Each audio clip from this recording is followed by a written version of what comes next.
சென்னை மெரினாவில் இருக்கக்கூடிய பேரறிஞர் அண்ணாவின் நினைவிடத்திற்கு வந்து அவரது நினைவு நாளை ஒட்டி எதிர்க்கட்சித் தலைவர் எடப்பாடி பழனிசாமி தொண்டர்களுடன் வந்து மரியாதை செலுத்த இருக்கிறார். அண்மை செய்தியாக பார்த்து வருகிறோம். அது குறித்தான இந்த நேரலை காட்சிகளை தான் நாம் பார்த்து வருகிறோம். முன்னாள் அமைச்சர்கள், அதிமுக தொண்டர்கள் புடைசூழ எதிர்க்கட்சித் தலைவர் எடப்பாடி பழனிசாமி அண்ணாவின் நினைவிடத்தில் மரியாதை செலுத்துவதற்காக வந்திருக்கிறார். சென்னை மெரினாவில் இருக்கக்கூடிய பேரறிஞர் அண்ணாவின் நினைவிடத்தில் மரியாதை செலுத்தி வருகிறார் எதிர்க்கட்சித் தலைவர் எடப்பாடி பழனிசாமி. அண்மை செய்தியாக பார்த்து வருகிறோம். பேரறிஞர் அண்ணாவின் 57வது நினைவு நாள் ஆனது இன்று கடைபிடிக்கப்பட்டு வரக்கூடிய சூழலில் எதிர்க்கட்சித் தலைவர் எடப்பாடி பழனிசாமி அவரது நினைவிடத்தில் மரியாதை செலுத்தி வருகிறார். விவரங்களை செய்தியாளர் ராஜேஷ் விவரிக்க கேட்கலாம். வணக்கம் ராஜேஷ், விவரம். பேரறிஞர் அண்ணாவினுடைய 57வது நினைவு தினத்தை முன்னிட்டு சென்னை மெரினாவில் இருக்கக்கூடிய அவரது நினைவிடத்தில் அதிமுக பொதுச் செயலாளரும் தமிழக எதிர்க்கட்சி தலைவருமான எடப்பாடி கே பழனிசாமி மலர் வளையம் வைத்து மரியாதை செலுத்துகிறார். குறிப்பாக 2026 சட்டமன்ற தேர்தலை எதிர்கொள்ள இருக்கக்கூடிய சூழ்நிலையில் அண்ணாவின் பொன்மொழிகளோடு நாம் வழிநடத்த வேண்டும் என்று ஏற்கனவே அவர் தனது எக்ஸலத்தின் வாயிலாக பதிவு ஒன்றை வெளியிட்டிருந்தார். குறிப்பாக அவர் மரியாதை செலுத்தும் பொழுது அவருடன் முன்னாள் அமைச்சர்கள், சட்டமன்ற உறுப்பினர்கள், நாடாளுமன்ற உறுப்பினர்கள், அதே போல கட்சியினுடைய துணை பொதுச் செயலாளராக இருக்கக்கூடிய KP முனுசாமி உள்ளிட்டோர் இடம்பெற்றிருந்தார்கள்.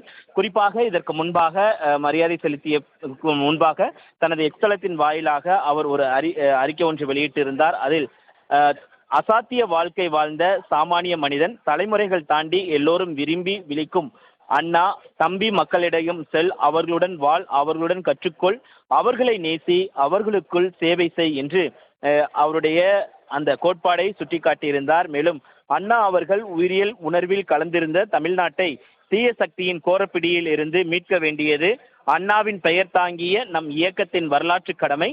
மக்கள் துணையோடு இந்த திமுக ஆட்சிக்கு முடிவு கட்டுவோம் என்றும், அண்ணாயிசம் போற்றும் அதிமுக நல்லாட்சி மீண்டும் நிறுவிடுவோம், அதுவே நம் பேரறிஞர் பெருந்தகைக்கு நாம் செலுத்தும் புகழஞ்சலி என்று அவர் ஏற்கனவே குறிப்பிட்டிருந்ததை நினைவு கூற வேண்டியிருக்கிறது. ராஜேஷ், வேறு யாரேனும் முக்கிய தலைவர்கள் அண்ணா நினைவிடத்திற்கு வந்து மரியாதை செலுத்த இருக்கிறார்களா?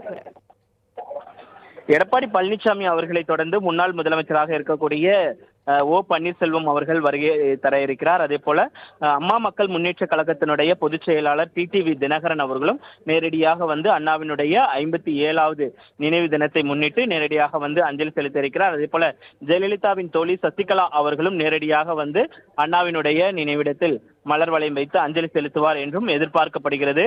குறிப்பாக இதில் 2026 சட்டமன்ற தேர்தலை எதிர்நோக்கி இருக்கக்கூடிய சூழ்நிலையில் ஓ பன்னீர்செல்வம், சசிகலா ஆகியோர் என்ன முடிவை எடுக்க போகிறார்கள் என்பது பொறுத்திருந்து பார்க்க வேண்டிய ஒரு விஷயமாக இருக்கிறது. அவர்கள் இந்த நாளில் அவர்கள் தங்களுடைய நிலைப்பாட்டை விளக்குவார்களா என்ற கேள்வியும் எழுந்திருக்கிறது. தனலட்சுமி,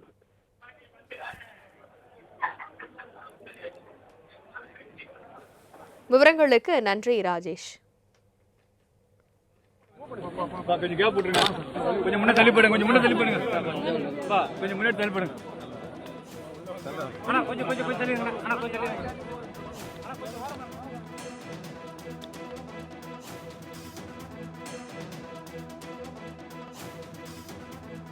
அதிமுக பொதுச் செயலாளரும் எதிர்க்கட்சி தலைவருமான எடப்பாடி பழனிசாமி பேரறிஞர் அண்ணா நினைவிடத்தில் தொண்டர்கள் புடைசூழ வந்து மரியாதை செலுத்தியிருக்கக்கூடிய அந்த நேரலை காட்சிகளை பார்த்தோம்.